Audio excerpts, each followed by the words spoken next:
All right.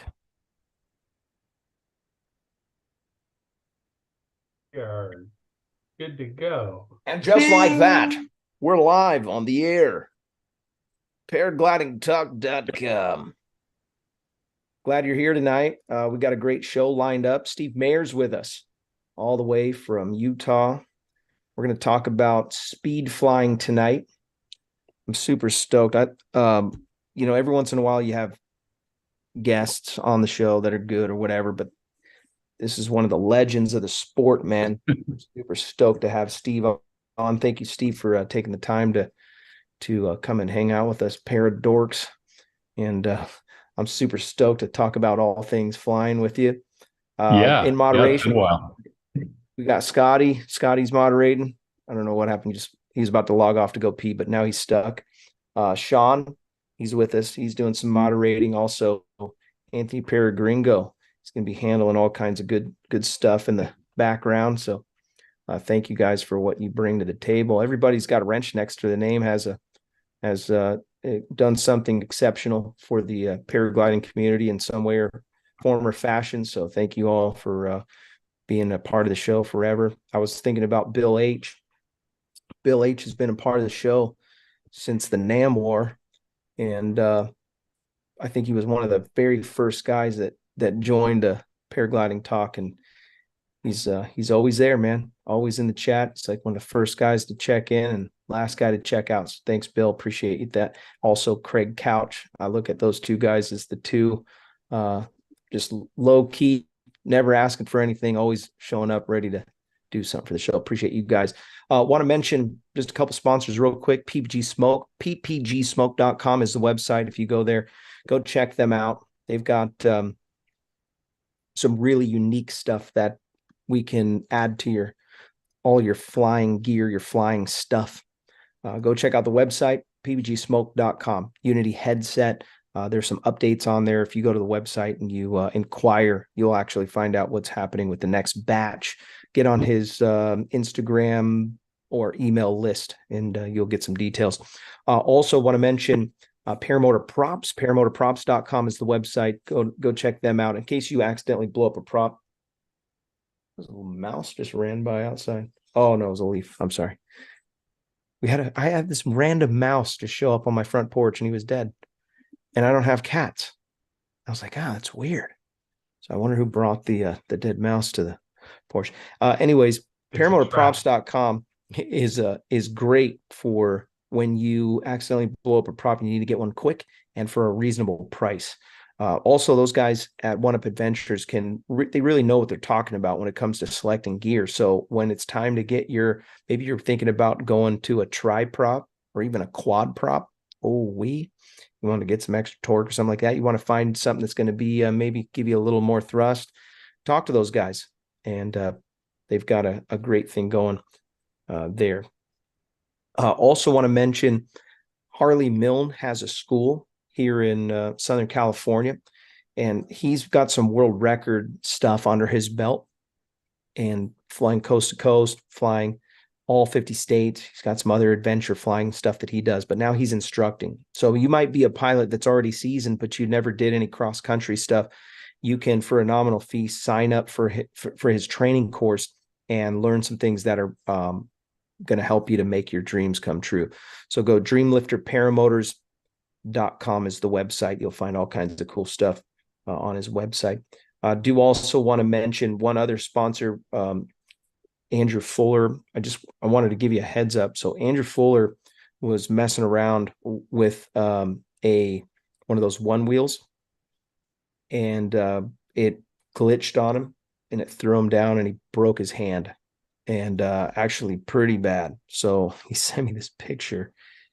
Let me see if I can pull this up. And so his hand now is full of screws. I don't know if that is going to work or not.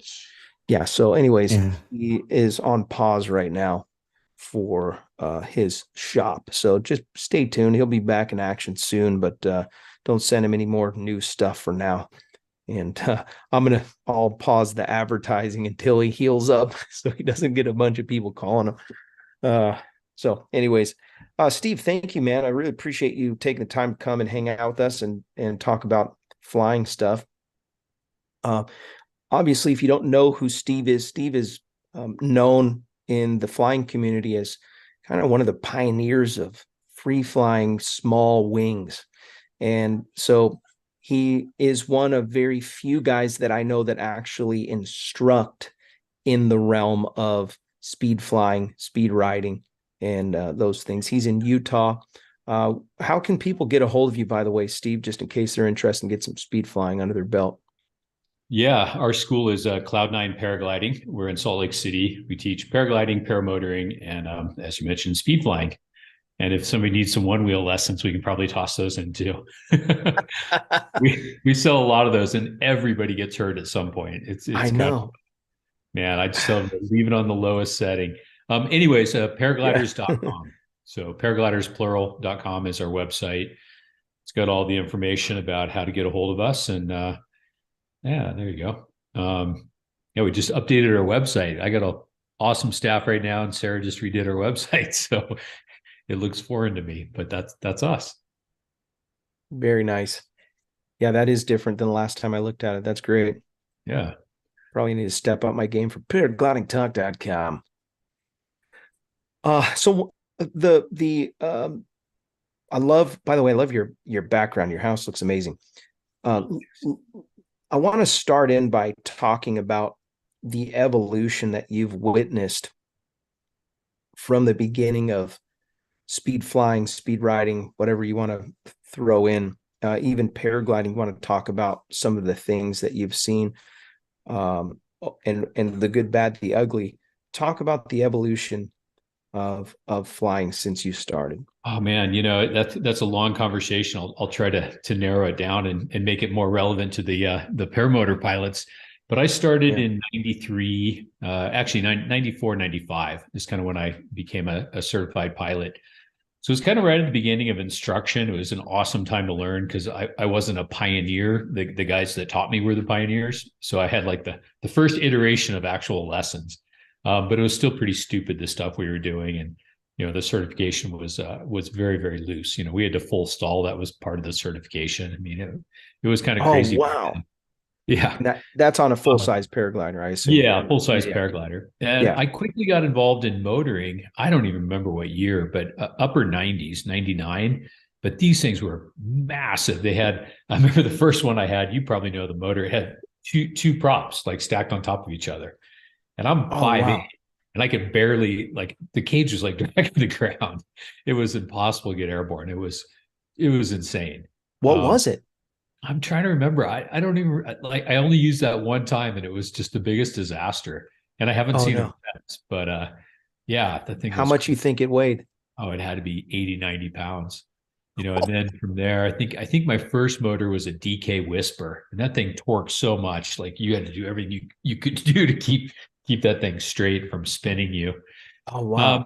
but the motoring, I got really involved in it early on, and I was super interested in it. And what I was realizing is it was fun to fly smaller wings with this heavy motor because we'd take off in the wind, at point of the mountain. Um, so that maybe started my love affair with flying heavy, just because with the motor, it kind of gave us an opportunity to stay up on a small, fast, agile wing. Um, so then over the years, we started teaching. I was teaching full time. I've been doing that for 30 years now. Can't believe it's been that long. Wow. And yeah, at Point of the Mountain, it's always windy for anybody that's been there. So we started always trying to train on smaller and smaller gliders, especially when it started getting blown out. Um, we'd pull out the extra smalls, and I begged the companies to make smaller and smaller wings. We even cut some gliders in half and sewed the insides together to make really tiny wings. No So way. anything we could do to have something smaller, and that we would never fly them, but all of a sudden we found ourselves flying them, and we're like, this is Oh, really no. fun. So we went to the manufacturers. I was pretty involved going to Europe every year, and I would ask them, make me something small, make me something small. And they're like, how small? It's like a 19 meter, and that just blew their mind. Like 19 meter, what are you going to do with that? Which now is, I don't even own anything that big. Yeah, yeah. It's just funny. Um, And they made it, the first company that made us wings was Firebird, and they had a huge across the top "Do not fly" like printed on the thing. And we sent them videos off to Europe soaring it. And they're like, Oh no, no. do not fly. We haven't tested it. I'm like, well, I have. It's fine. It works great. Wow. So that went on for a couple of years. And then we heard rumors that people over in Europe were doing this new thing called speed flying. I was like, duh, about time. Some of them were skydivers transitioning over, but there was a couple of companies making true speed wings. Jen and a company called JL, the Hell Racer. So I went over to Europe and spent a year, a couple of years actually, going back and forth, working with one of the manufacturers to work on the JL Hell Racer. And that was really the first speed wings that came to the US. I always try to remember what year that is, and I don't even remember. 99, no, probably 2002, 2003, somewhere in there. And then I was quite involved with Ozone, and then Ozone quickly jumped into the game. And we ended up making a movie called It's Fantastic, which was in the Banff Film Festival. You Google It's No Fantastic. way. Something's not right. Oh, If it's still like this, hang on, I gotta unplug my Google. in the Google Home app, Google You can is also- listening. plugging it back in. Okay, Google. AI is taking over. That Google. So anyways, we made this documentary called It's Fantastic, a speed flying documentary. You got to type all that in now to find it because there's so many things called It's Fantastic. But it was me, Mike Steen, Matt Gerdes, and Carson Klein. And in my opinion, we were kind of the pioneers of speed flying. And it was our attempt to show the world what speed flying was. And we came up with the name It's Fantastic, because everybody would always just say, well, what is it? And we would always just laugh and say, it's fantastic. We couldn't even, it was hard to explain to somebody because paragliding wasn't that big then either. So I watched the movie now and it's really funny. It looks so old fashioned, but that was really cutting edge back then. We just went to Europe and there are no rules or regulations because nobody knew what these things were. We just had a blast. We had so much fun flying these things around. And then we ended up winning the Audience Choice Award at the Banff Film Festival, which was really kind of an honor and kind of a neat thing for me. But we still really didn't think, we didn't really think it was going to ever take off and be what it has become. And man, in the last 3 or 4 years, speed flying has exploded. If you go out to the point of the mountain now, there's more speed flyers than there are paragliders. Right. It's insane. And I don't know anybody. Like I look around, Yeah. people are coming up to me going, oh, that's a big wing. And, all these young kids. And I'm like, I'm so like old school now. Like I've been blown by all these crazy antics that people are doing speed flying. Some of which I think in the last show we talked about a lot. I'm really conservative. I'm 54 years old. I fly almost every day. I've never had an incident and I want to keep it that way. Yeah. So pretty anti super aggressive speed flying, barrel rolling, going upside down on nylon in general, whether it be paramotoring, paragliding. And I have my reasons. I love talking about it, but that's it. And we're still out there teaching it. We were one of the only people teaching it, but now it seems like everybody and their grandmother is trying to teach it, good, bad, or otherwise. There seems to be a little less regulation going on. So we're seeing a lot of people just teaching their friends, and it's working out for the most part. But that's the disheartening thing is seeing all the accidents. And there are always these high level athletes because they jump into it really hardcore and they're on the smallest wings and they want to be the guy on YouTube. So unfortunately, that's tainted the reputation of speed flying. But I'll argue all day long that it's far and away the safest form of aviation as far as paragliding, paramotoring, or speed flying. Speed flying is infinitely safer than either one of those disciplines, in my opinion. Yeah. Just the wing loading. That's it. Yeah. The wing loading is insane. You have a very heavily loaded wing and it's very, very, very precise. You tell it to go left, it's going to go left. You tell it to go right, it's going to go right. It doesn't care if there's a thermal or wind. It's going to do what you tell it, which is also what will get you in trouble if you tell it to do the wrong thing. But as you know, in paragliding and paramotoring, sometimes you tell it to go left and it has other ideas. Yeah, that's true. Or a thermal pushes you around or collapses a wingtip or something else happens that causes something unexpected, where generally a speed wing is going to do, like I said, exactly what you tell it to. So I think that makes it really safe. Why so many guys teaching friends and not getting instruction compared to paragliding. Seems like if somebody's under a paraglider, they've got an instructor that is near and dear to their heart, and there's like this, why no? What do you think the gap is? I have a lot of theories. I can compare it a little bit to paramotoring early on. For a while, paramotoring was very, very loose. It seems like that's changing for the better now. Yeah, for For a sure. while, I would it agree. wasn't that way. 10 years ago, I'd say, better than I, but I'd say half the pilots were self-taught out there. Maybe a little less than half. Speed flying for a while, I think, was more regulated by Yushka. They had a speed flying sign-off where it was you had to get your P2 first. You had to take paragliding lessons, and then you can transition into speed flying. And I was kind of against it early on, but I'm 100% on board. It was the way to go. And we made really safe speed flyer pilots. But a lot of skydivers were getting in and they're like, I don't want to paraglide. I don't want to learn this. I want to go right to speed flying. So Yushka did decide to have, or USPA, to have a standalone speed flying program. And I kind of feel like that was the beginning, a little bit of the breakdown where people are like, see, told you don't need to learn to paraglide first. We can go right to speed flying. And by the way, my buddy has one and it's just like skydiving. I pull left, I pull right.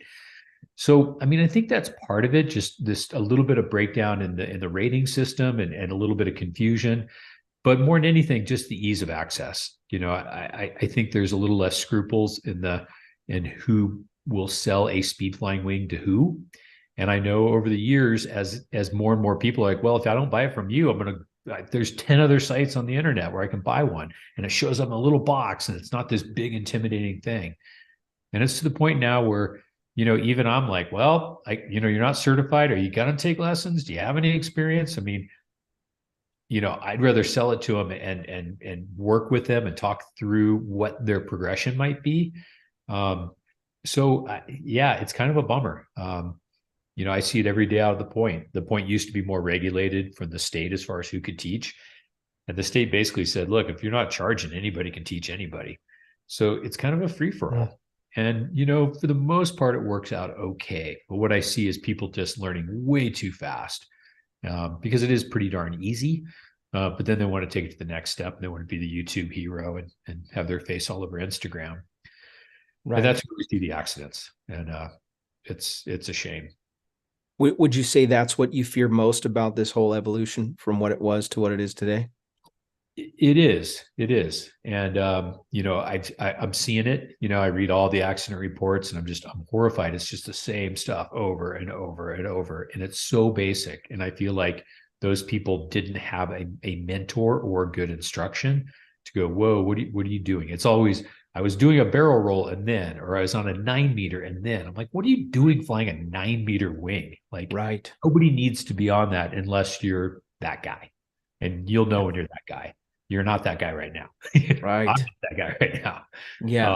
The years of experience. Years and years. We're talking third, fourth, fifth glider. But that's not what's happening. They're buying that as their first wing, maybe their second wing, or the other direction. And that's another interesting thing. When we talk about speed flying, I really break it down into 3 categories. You have true speed wings, which are very, very aggressive, very, very steep, made to be done with skis on, but we do foot launch them. And they're going down.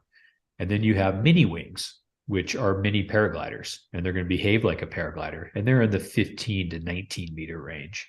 But some people do call that speed flying, but they're really mini paragliders.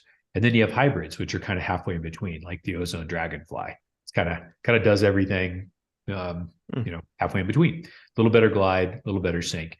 So some of these guys that get into speed flying, the true speed wings, really fast, really solid, really stable, then go, well, I want to soar. So they pick up a mini wing or a paraglider. And the next thing you know, they're going up in a thermal, they take a collapse or they spin it and they don't know what to do because they've never been trained for that. Interesting. So we saw a lot of that early on where the speed flying guys were getting a hold of paragliders or getting a hold of mini wings and getting in way over their head because now they're on something that doesn't behave like a paraglider or like a speed wing. And that's why Yushka decided to make you be a P2 before you get a mini wing sign off. So if you end up on one of these hybrid wings or mini wings, you're going to have some basic you're going to have already gone through paragliding training. So Interesting. we're starting to see a lot of that. I saw a guy 2 days ago. He'd only flown speed wings, and his buddy gave him his paraglider at the point and said, "Here you go," and like sent him off into soaring traffic. So here's this guy now flying in traffic that's never. He's only flown speed wings, and it was just you're just watching, you're just shaking your head like there's nothing we can do about it except tell our students to go the other way. Oh no. And you have to try to talk to the guy if you can, right? Yeah, and that's or talk to the friend that said, "Hey, right. this is a good idea." Yeah, and it's so hard. As a business Yeah. owner, you're like, wow, you just want to make money and sell them gear. And, I got this for $200 less. And so it's hard. I hate to say I've given up, but at some point, you only have so many battles. We have the biggest school in Right. North America. I focus on my guys and trying to keep them safe. And I'm never afraid to go say something to anybody. And I always do. Yeah. But it's normally, especially with the younger crowd, it's not met with the respect or openness that I would have liked to seen. Right. I feel like sometimes they're trying to hide, or their friend is trying to hide, especially if they know me. Because a lot of times it's guys that I taught that are not teaching their friends. Oh, I It's see. kind of like, oh shit, here comes Steve. I'm like, oh man. I'm like, look, it's not that way. Not that guy. Yeah, you care about him. I care about you, and we have a really, really, really crowded site, and it creates some issues. So I don't know. I don't know if there's any answer to it. I love it. I was just down in Moab last week, and it was so neat to run into these speed flyers I never met before and go on a mission with them. So, That's cool. I still love doing what I'm doing, and I think it's flourishing for sure. And now, there's a whole nother category of wings, the mustaches and the Okay. and man, that's a whole nother topic. That's my after the break talking point, which is coming up in just like 2 minutes. Yeah. Oh my gosh. It's like a whole new sport has just emerged. So would you argue, or I should ask the question like this, what would, if you could inject one thing into the sport to make immediate change, what would it be? Man, I just would love to see people really going back to the old system where if you're going to speed fly, you learn to paraglide first. I had so many people thank me. I had so many people that we had taught to speed fly earlier that came back, because everybody comes back going, what have I missed? Why are you so much, why aren't you and your guys so much better? It's like, because we got paragliding experience. We didn't just dive into this realm. So, my biggest take to everybody is slow the hell down. Don't go upside down, and fly a bigger wing. So that's what I just tell everybody. Go slow. Don't go upside down. Don't let that wing go below you, and fly a bigger wing. And that's the beginning of your progression. And then from their response to that, I know if I need to walk away and not be friends with them, or take them under my wing. Right. That's good. That's a good injection, I would say. When we talk about I have to go back in my memory banks when I bought it was my second wing, and I had been flying locally here, and I went from a ozone Vibe. I think it was like a 24-meter ozone Vibe. I'm not a huge guy. And that wing was good enough. It got me by. I learned how to thermal on it. And then someone had a 777. It's called the Rook. It was the Rook 2 by 777. And that's a spicy B wing. And so I had already flown my wing for probably about a year. And then it was time for the evolution. I wanted to just be a little bit more speedy, a little better, whatever. Well, I ended up getting a call from the rep of 777 and or a message or something, an email. And it was like, hey, they were concerned about my longevity in the sport, and they were concerned about, was I ready for that? And man, that really spoke volumes to me. Awesome. At the time, I took offense a little bit. I was like, hey, you don't know me. Don't just call me or call me out about, I'm somebody.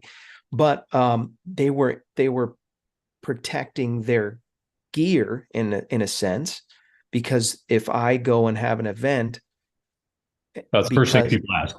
What are you flying and where'd what you were you learn? flying? Yeah, exactly. Who taught you? Yeah, Exactly. they want to. Yeah, So there's a few dynamics there that I have to be concerned about now. I'm only 6 years into paragliding, but there's a few things that I'm looking for when a guy pulls a wing out of a bag at Blossom, my flying site. I'm not in.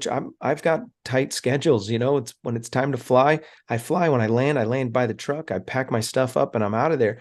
I don't want to spend the whole evening rescuing you right. or get my. And this is selfish, but I don't want to get my flying time cut short because we got a helicopter rescue to come and pluck you out of the bushes. So, yeah, we've had this conversation in many different ways. So I apologize if this is redundant for people that are watching the show like you normally watch.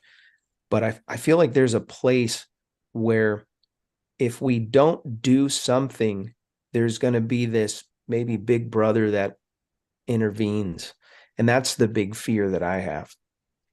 For sure. It's always a fear. And man, it's our job as reps. I'm the distributor for Ozone and Soul and U-Turn and Sup Air and a number of other brands. And that's a lot of our role. And I don't think enough people understand that. And even the manufacturers and saying, look, part of your job as an importer is to police your equipment, which means I have to talk to the instructors. I mean, it's a long conversation and it's a tricky one because I don't know everybody. Right. And you can be the best athlete in the world and be a knucklehead, or you could be a knucklehead and be great at flying because you're analytical. And so it's hard. I love hearing that the guy reached out to you.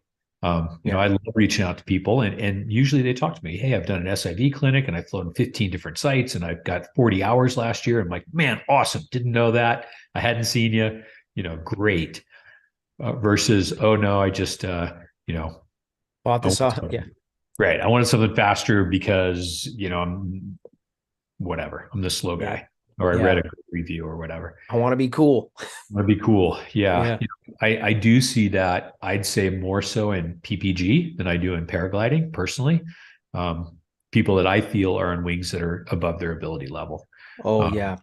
And I see that a lot. People coming from coastal sites and they're flying these high reflex gliders and they show up in Utah in the mountains and they're like, well, this is my PPG wing. I'm like, dude, that's not appropriate. Like, yeah. oh, that's great. Like, on the beach and no wind or a 10-mile-an-hour, sea breeze. So I think it is really important that instructors and mentors educate people on the gliders that they have and conditions appropriate to fly them, like the PPG. Yeah, it's great on the beach in Florida, but that's not appropriate to bring to Salt Lake for a mountain thermal clinic. You have wings that people can test out if they come over and hang out with you? We do. Yeah. Demos are always Really? tricky, having enough wings in every different size, but we have a lot of gliders in our school. And then we run the Ozone demo fleet that travel all around the country. Oh, that's awesome. Yeah. So demo wings are hard. I tell people a lot of our job as an instructor, I think, is to educate you and build trust. So we can recommend the right glider. Yeah, it's great if you get a chance to fly it. But unfortunately, it's not always practical. But I think Salt Lake in particular with Superfly and BDG guys and us, we have like 8 or 9 brands represented right in Salt Lake. It's a great place to try a bunch of wings. Yeah. Let's take a little break. We're going to spin the wheel. And when we come back, we'll talk a little bit about the mustache and some of the those full range wings, we'll call them. So Sean, if you're ready, go ahead and spin the wheel. Should be good. No more names on the wheel. Just putting it out there because I know we're on Yep. a little bit of time delay, so I'm wasting a couple seconds of your time. Because time no more delay. names. All right, here we go. They're convinced And it's rigged anyway, Sean. I know. It's not my fault. It's all Gringo's fault. Yeah. So I want to mention Nebraska PPG, Josh Bowden. He runs a school in Nebraska for paramotoring. So if you want to get some great training and you're in that area of the country, reach out to him. There's going to be a link in the description to get a hold of him through Facebook. There's also he's got some, obviously the the winter is coming quickly, so there's going to be some sparse training classes. But reach out to them, talk to them, see how it goes. Also, the Spin This Wheel is brought to you by Calamity Kite Clinic. You want to learn how to ground handle better? Of course, you should. If you want to be long in the sport, it's going to involve giving yourself to the ground handling and the excellence of ground handling. I want to tell you something. When you are standing on launch and you're a free flight pilot and you know how to ground handle, it is a game changer for everything that you're going to do. But most importantly, you can get off the ground. Bill H., congratulations, Bill. Congratulations, Bill H. And this is totally not rigged. Okay, I'm just saying. I can't control it. It just happens. Yeah. It'd be me that would win every time if it was rigged. Like, Sean, rig it for me to win again. I don't want to send out anything. Yeah, right. So yeah, when you want to ground handle and you want to be better, Calamity Kite Clinic's the spot to go. But I just, hands down, the better you are at ground handling, the better you look as a pilot. And that's, I know that sounds whatever you want, machismo or whatever, but I want to tell you, it's way better to go up there, and even if you're a new guy and you know how to ground handle well, you'll get respect to the locals. If you don't know and you're a new guy and you get dragged around, they're going to talk about you. They will. So let's talk a little bit about this kind of newer evolution of we're taking a turn into a very interesting time with paragliding. It's like a kind of a middle of the ground of everything, with this full range mustache and the mullet. I don't know if there's another one now. So help me out if there's another one that's got the full range. We talked about it on the last show, I believe, and it's worth talking about again. Tell me what your feelings are about the mustache.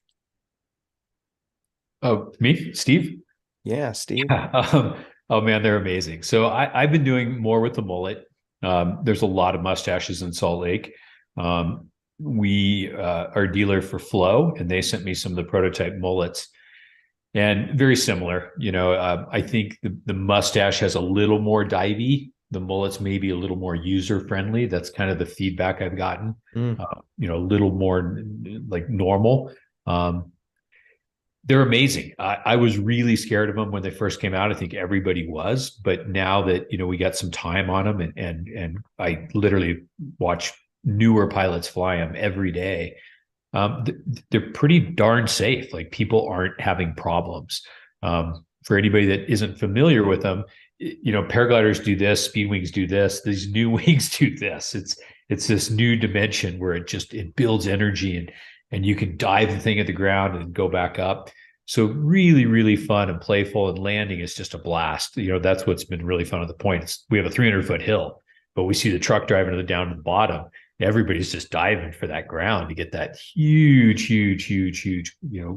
ground effect, drag their foot for 100, 150 feet. It's incredible. Right. The crazy thing with them is you don't feel brake pressure, and then they stall, which is really disconcerting. And for anybody that hasn't flown them, like, that's the big warning. Like, you're flying it and you're like, I can't feel anything. But you look at the risers and they're changing. So stuff is happening. You're changing the reflex on the glider, but you don't feel it at all. And then you feel a little bit of brake pressure and a little bit more, and then it stalls. So it's very weird. And when you're on the ground, when it stalls, it just whip stalls. It just, bam, it's down. And it makes you scared to fly it. Because I have people, find the stall points, find it, wham! They're like, whoa, where'd that come from? I felt nothing. But in the air, they're not stalling. I think because we warn people, we talk them through it. So maybe some reason in the air, you're more heavily loaded, of course. So there maybe is a little more progression, but that's the weird thing with them. And the other odd thing is different sizes behave differently. So, even though the weight range, all things being equal, on the mustache and the Flow, for some bizarre reason, different sizes fly differently. The good side to that is people are buying 2 or 3 wings. They're buying a 16, an 18, and a 19. which is because they're that much fun and they're Wow, that yeah. much different. I got a text just before the show. My friend Brandon, who lives here in town, bought a 13-meter mustache. Have you been able to fly the Spectrum? I haven't flown the 13. I've flown the 15s up to the 21s. I like Okay. the bigger sizes. Again, I work more with the Flow Mullet, and they suggest you fly a bigger wing. They're like, this is not a speed wing, and I agree with that. Yeah. People are flying smaller ones, but now you're starting to mix some weird dynamics. So Flow says, fly the size paraglider you fly, or maybe one size smaller. So my favorite size is the what am I flying the most? The 20. And I'm 150 pounds. The biggest size it makes is 21. Actually, sorry, I take that back. 19. The 19 is what I've been flying, Okay. which is not huge. It's still a small wing, but it's not unreasonable. I get on the 15. I'm like, well, now it kind of feels more like a speed wing, and I have speed wings. I want to be able to soar it. I want to be able to dive up and down. I'm not just trying to dive at the ground. So I would recommend to people, fly something a little bigger than you think. Don't be afraid to fly bigger, and make sure you get the education.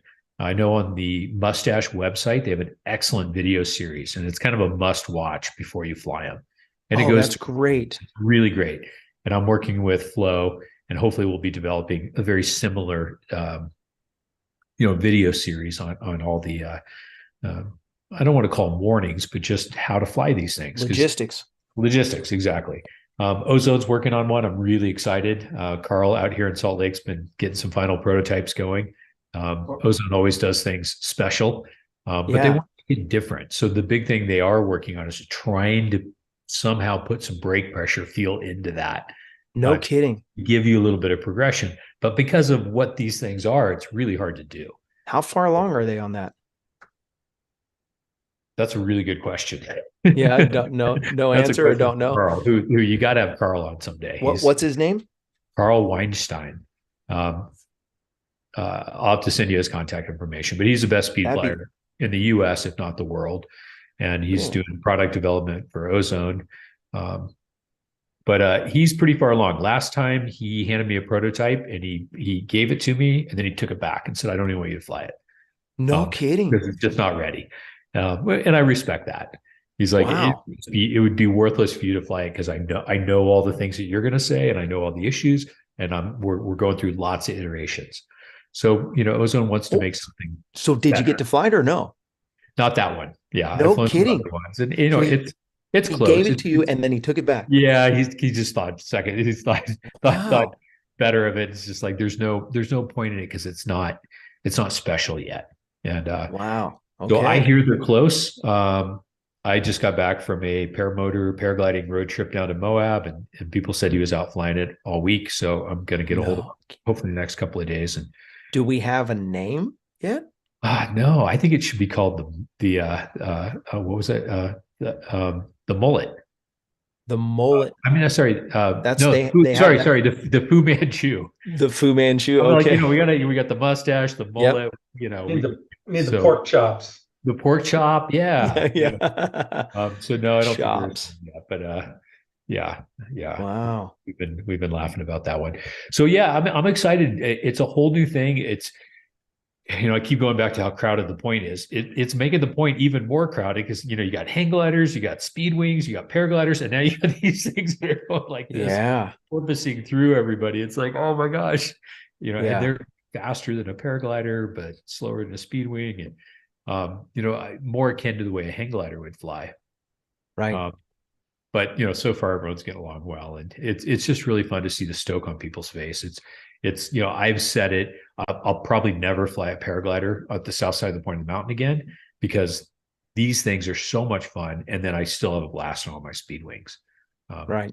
I see a ridge soaring site like the point. I'm like, there's other toys out there, and I'm kind of spoiled having a shop. I have a lot of toys. I can't imagine because when I'm flying, I have a radio, and if somebody's doing something screwy, I usually get on the radio and be like, "Hey, guy over there, careful, you're going to go on the road or whatever." You don't have that with speed pilots, and you don't have that with necessarily if you're buying a mustache. you may not be going out there with a radio because you're thinking, oh, I'm just going to fly for a few minutes and I'm going to land. I'm going to hike back up. Right.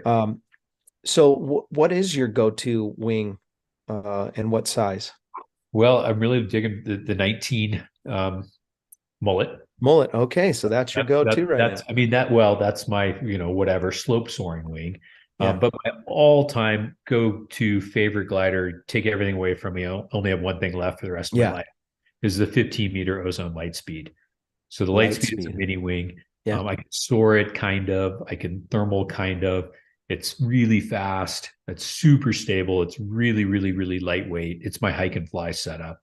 And then for paragliding, I'm super conservative. I fly an Ozone Geo, a basic 1-2.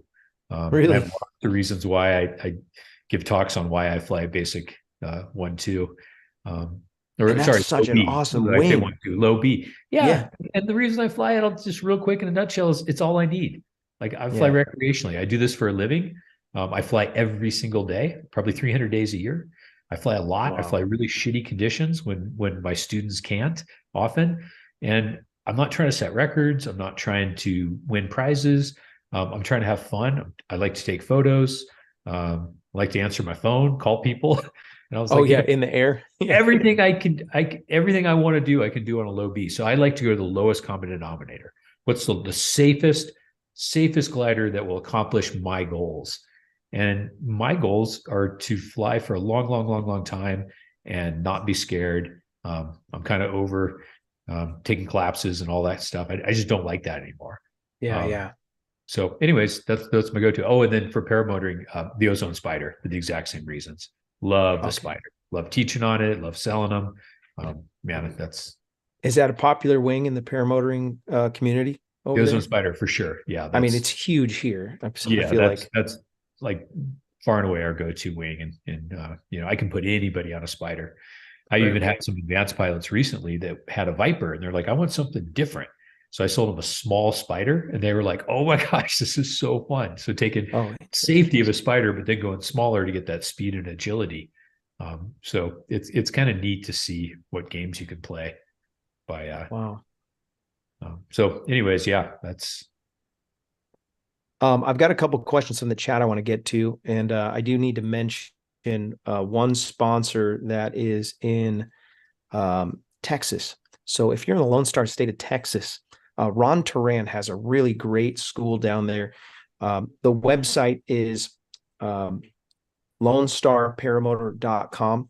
But if you're interested in going to get training out there, I suggest you reach out to him. He's got just a really good group of people out there that'll help you to get off the ground.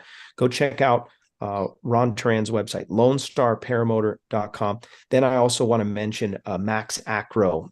Max is a local pilot here in Southern California that does SIV clinics over at Lake Berryessa.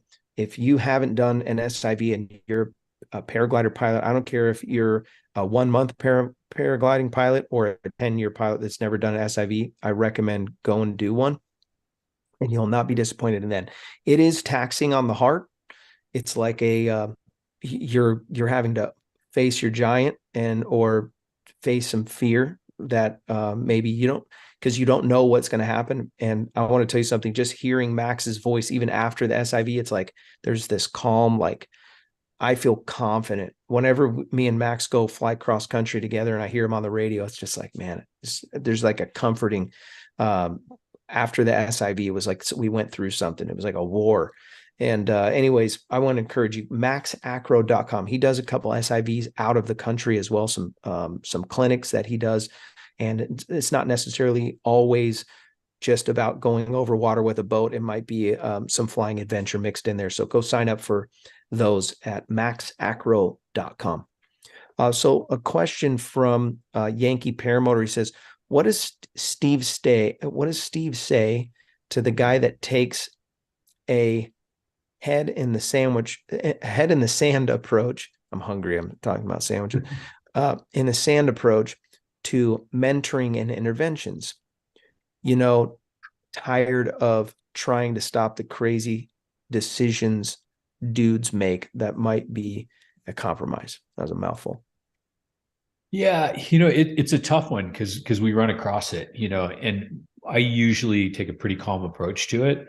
And my whole thing is to tell them, look, some of the behaviors you're doing can affect our ability to fly here. Like we have an established relationship with the landowner, or the state allows us to fly here, or we're kind of getting away with it.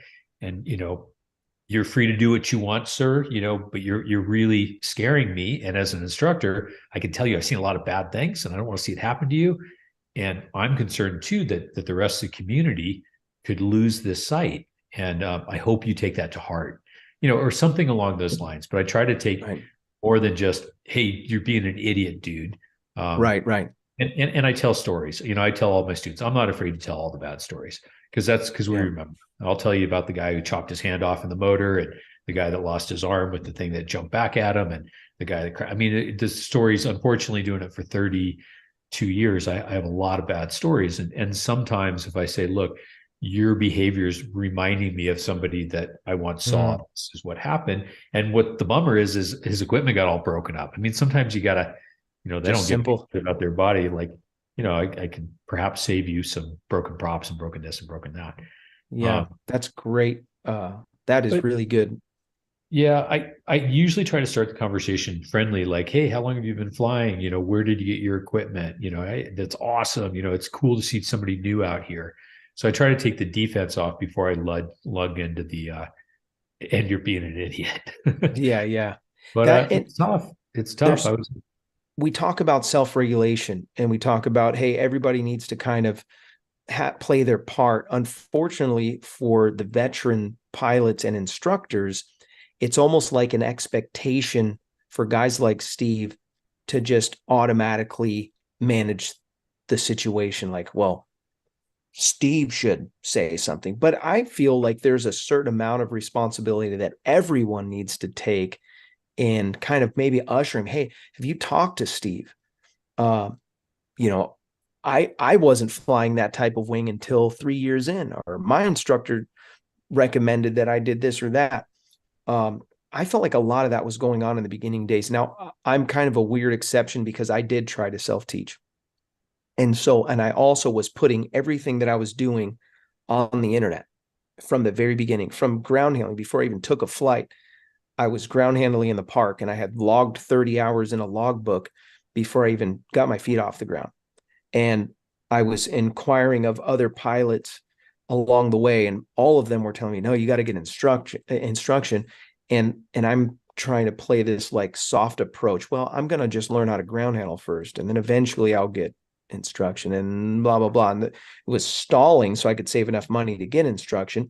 But I made the mistake of buying the gear first, chasing the dream before I had the wherewithal for this very unusual sport that not many people had knowledge about.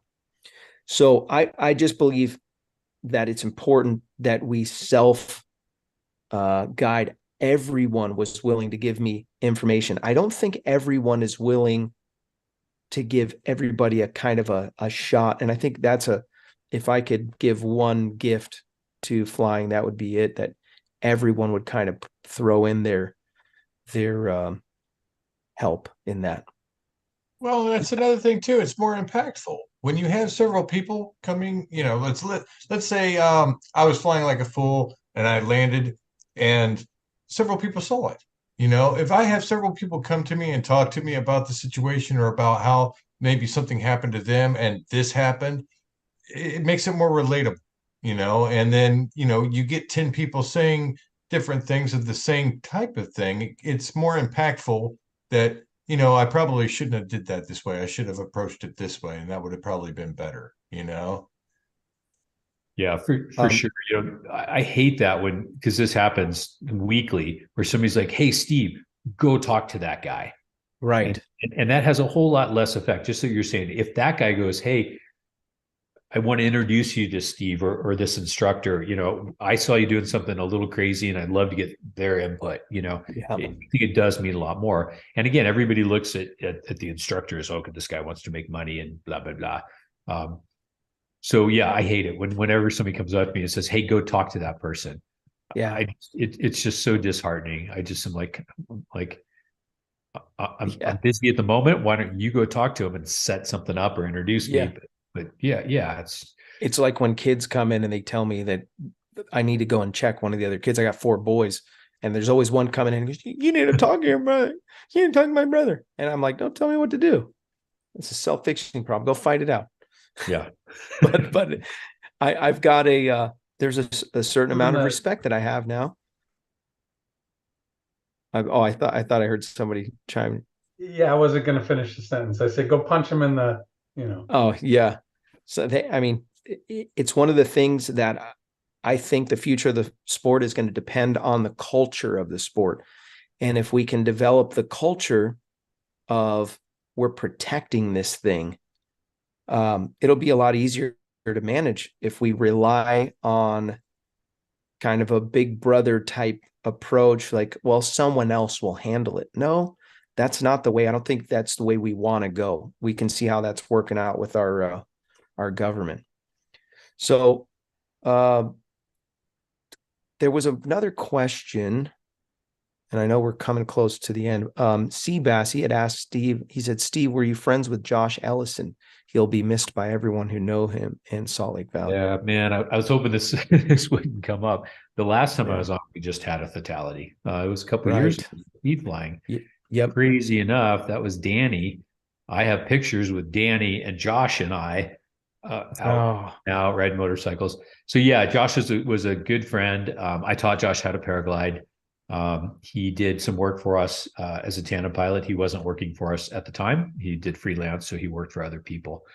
But it was a horrible, horrible event. I keep talking about how crowded the point is, and it was a midair collision. I was out of town, but I've gotten some of the details. It was just a horrible, horrible accident. Josh was a tandem pilot and was hit basically from behind by a hang glider, and all Josh, the passenger, and the hang glider all fell to the ground, and Josh basically died on impact, and the passenger is still in the hospital. She's recovering well, from what I understand, and the hang glider walked away. But it was super, super sad. I just had a good conversation, a chat online with Josh's wife. We had a great memorial. Like, the guy was just so well loved, super enthusiastic, newer pilot, 3 or 4 years in, but just total rock star. Just climbed right up the ladder, winning all the cross country comps around here. Great guy. So yeah, super sad. Yeah, tragic accident. Yeah. I heard. I did hear about that. Obviously, with the show like this, you're going to get people instantly are going to send messages, and when I heard about that, I'm like, oh man, I pictured, right away. I was thinking of you because you're in that area. So my heart goes out to you as well, being close to him. So I do want to say. Just one more mention about Resurgence PPG. Resurgence PPG is a 501c3 for our wounded and adaptive recovery veterans. And some of these guys are dealing with PTSD. They're coming back from battle or coming back from wars and different things like that. And there is this group, Resurgence PPG, has made it possible for these guys to go and get involved in paramotoring, and many of times flying in general. And I know something happens in the heart of a man who gets involved in flying sports, and if they have the itch or they want to do it, it's life changing. So that's what happened with Todd Scandrett. His life was changed by paramotoring. He said, you know what, I want to somehow recreate this for my fellow military guys, and he made it happen. So if you want to support, especially with your, business tax day, your final chance to balance your taxes on the 17th, this is your chance to fix that. You can make a tax deductible donation to resurgenceppg.com. And when you do that, you're doing something great for the United States, and you're doing something good for people. Man, awesome. I did have a couple other questions, but I don't think we have time to go into it. If you have anything else that you wanted to add, anything that any questions that you have for Steve or anything that you wanted to post, and then we're going to go to the after show. So Steve, thank you, man. I'm super stoked to have made friends with you. I hope that we can at some point fly together. I tried to fly the point one time. I went on a day that it wasn't very good, and everybody was at Red Rocks. And but the wind direction just wasn't good, and the wind speed wasn't good. So I was there, but it wasn't flyable. Yeah, I'm building a cabin near Red Rocks, near Monroe. Oh, really? There. Man, what a mecca we've discovered in central Utah. Oh, so, yeah. Yeah. So is it between the base of the hill somewhere over there? No, mine's actually, it's a different mountain range. So it's above the Junction launch. There's a launch that they use at Red Rock. So it's Eagle Point Ski Resort. It's kind of up in the middle of nowhere. But as the crow flies, it's about 20 miles from Monroe Peak. Oh, that's awesome. It's that region. But is there a launch? There's a launch. The Junction launch is a couple miles, 5 or 6 miles from our house. From your property? Yeah. Nice. Where I'm at, we're pretty deep in the rugged mountains. There's a little bit of speed flying going on there, but that's about it. No kidding. We're right by Delano Peak. Anybody that's flown Richfield, if you've flown over Delano, I look up when I'm building the house and I see you guys. Nice. Around. Please send me pictures. I'm interested to see where that's at. Awesome. That's super cool. Well, we're going to go to the after show. Thank you guys for what you do and what you bring each week. Appreciate the moderators, everybody who's coming to hang out. And if you're watching this after the fact, or you're listening to it on the podcast, so glad. If you want to support the show on Patreon or PayPal, you can do that by making a small contribution, the price of a cup of coffee each month, to support this conversation that we have to secure the sport, keep it safe, keep our sites open. And then also you might learn something that will help you later on down the road in your flying career. Support the show if you can. And we really appreciate everybody who's been doing that for the long time. And so thanks again, Steve. Thank you again, man. Super fun. Anytime. This is always fun for me too. I love talking about flying. We'll go to the after show. If you guys want to jump on, there's links in the description there or links in the chat. You can come hang out and have a great night. If I don't see you on there, I'll see you in there. We'll see.